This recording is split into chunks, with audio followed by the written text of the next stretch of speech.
Power star Pawan Kalyan. Power star Pawan Kalyan అయితే జనసేన పార్టీని తెలంగాణకి తీసుకొస్తున్నాడు.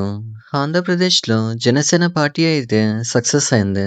సో, ఇప్పటి నుంచి తెలంగాణలో కూడా ఈ పార్టీ ఉంటుంది. ఇప్పుడొచ్చే ఎలక్షన్స్‌లో జనసేన పార్టీ అయితే పార్టిసిపేట్ చేస్తుంది. నిన్న హైదరాబాద్‌లో చిన్న ప్రెస్ మీట్ అయింది. ఈ ప్రెస్ మీట్ వచ్చేసి చిన్నది కావచ్చు. కానీ ఇంపాక్ట్ మాత్రం చాలా పెద్దదని చెప్పాలి. ఎందుకంటే మన power star Pawan Kalyan speech అనేది ఆ రేంజ్‌లో ఇచ్చాడు. పవన్ కళ్యాణ్ ఇచ్చిన స్పీచ్‌కి ఒక్కొక్కరికి మైండ్ అనేది బ్లాక్ అయింది. ఈ ప్రెస్ మీట్‌లో పవన్ కళ్యాణ్ అయితే చాలా పాయింట్స్‌ని చెప్పాడు. తను చెప్పిన ప్రతి పాయింట్‌కి కూడా మీనింగ్ అనేది ఉంది. తెలంగాణ వచ్చేసి మీ అయ్య జాగిరి కాదని చెప్పాడు. ఇక్కడ పవన్ కళ్యాణ్ స్పీచ్ అయితే చాలా వైరల్ అయింది.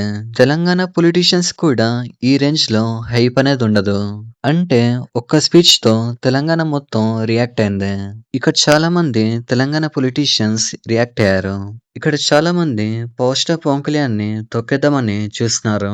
అంటే తెలంగాణలోకి అడుగు పెట్టకుండా చూస్తున్నారు.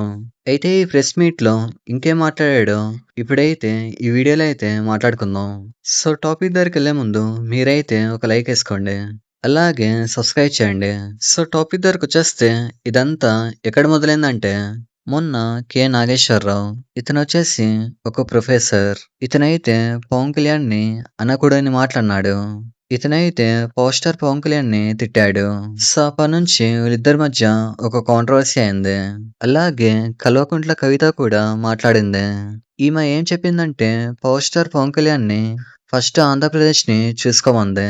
సో దాని తర్వాత తెలంగాణకి రమ్మంది. సో పవన్ కళ్యాణ్ అయితే వీటన్నిటికి రియాక్ట్ అయ్యాడు. జూన్ 2 రోజు ప్రెస్ మీట్ అనేది పెట్టాడు. ఇక్కడ జూన్ 2 వచ్చేసి తెలంగాణ వచ్చిన రోజు.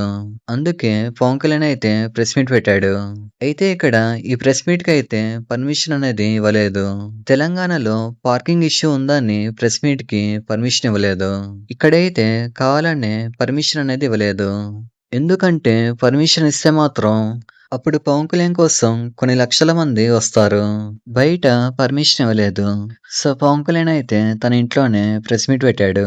తన ఇంట్లో ఒక చిన్న ప్రెస్ మీట్ అయితే పెట్టాడు. ఇక్కడ ప్రెస్ మీట్ అయితే చిన్నది కావచ్చు.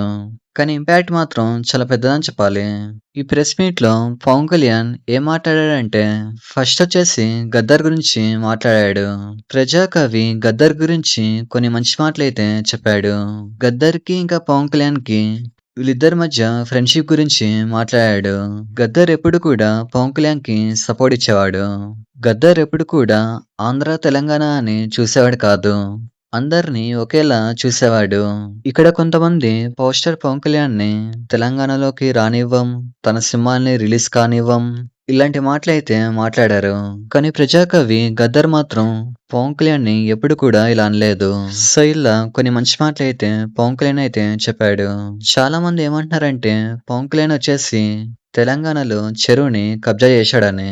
అప్పుడు పవన్ కళ్యాణ్ దీనికైతే రియాక్ట్ అయ్యాడు. ఒకవేళ నిజంగానే కబ్జా చేస్తే అప్పుడు ఆ ప్లేస్ ని గవర్నమెంట్ కి రాసిస్తా అన్నాడు.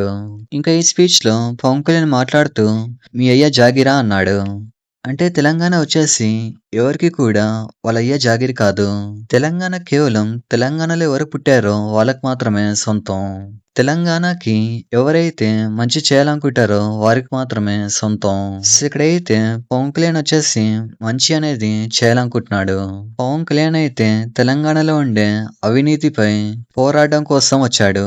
ఇలాంటి గొప్ప నాయకుడిని చాలా మంది అయితే ఆపాలని చూస్తున్నారు. అంటే ఈ ప్రపంచంలో ఎవరికైనా హక్కు ఉంటుంది. ఏ నాయకుడైనా ప్రజల కోసం పోరాడొచ్చు.